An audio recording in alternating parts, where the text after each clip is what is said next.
Bénévent-l'Abbaye, son histoire ne commence pas là. En fait, elle commence à quelques kilomètres, à Ségonzolas, donc dans un petit hameau où une donation va être faite de terre pour construire une église. Mais l'histoire de Bénévent va vraiment commencer quand un des moines va partir en Italie. Et là, de la ville de Beneventi, il va rapporter les reliques de Saint Barthélemy. Et puis derrière, il y a les couteliers, c'est ça? Voilà, les couteliers. On a deux couteliers qui font des pièces uniques et c'est tout à fait remarquable. Et ça participe encore à cette vie parce que finalement, c'est un retour. Il y avait aussi des artisans, bien sûr, au niveau du monastère. Donc on vit bien à Bénévent-l'Abbaye, il y a de la vie, c'est toute l'année.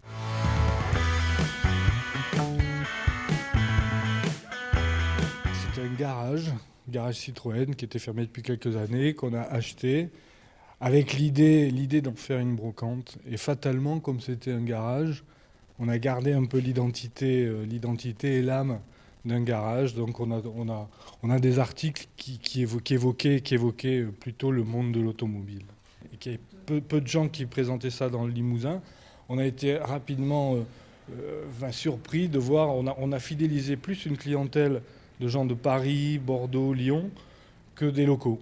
On a l'intention aussi, sûrement d'en faire aussi une galerie d'art pour en faire profiter certains artistes, peintres notamment. Et on a été sollicité notamment pour organiser des apéros-concerts par l'espace culturel Yves Furet de la Souterraine. Et garder quand même, parce que c'est notre truc, la brocante en fil conducteur en fait, et essayer tous les 3 mois de créer un mini-salon avec d'autres confrères brocanteurs.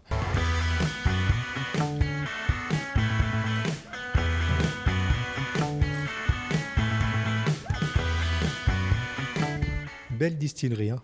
Bonjour Julie. Bonjour. Alors Julie, qu'est-ce que la Cénovision? Et c'est pas là, c'est le d'ailleurs. Voilà, tout à fait. Le Cénovision, en fait, c'est un parcours spectacle d'1 heure et demie pour chez nous, qui est sur l'histoire de la Creuse des années 1900, sur le village de Bénévent, plus particulièrement, et puis la Bénéventine, le compagnonnage. On développe un petit peu plusieurs choses. En fait, chez nous, il y a 7 salles différentes. On reste à peu près 15 minutes dans chaque salle.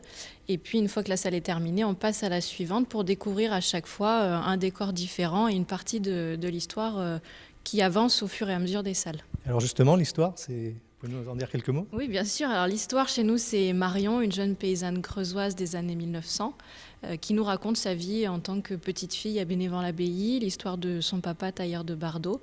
Et puis quand elle devient femme mariée avec des enfants et qui doit travailler à la distillerie de Paul Pélissier. Alors, qu'est-ce qu'on distille? La Bénéventine, donc la liqueur digestive inventée par Paul Pélissier en 1896, soi-disant trouvée des moines augustins, qu'il aurait donc repris et modifié.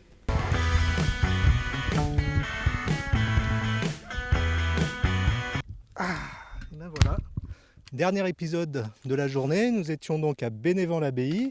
Toujours en Creuse, sur un des lieux emblématiques de la Creuse, non loin de la Haute-Vienne, sur le Puy des Roches. Et de cet endroit-là, effectivement, on domine un vaste panorama qui déroule jusqu'au mont Gargan, jusque sur Limoges.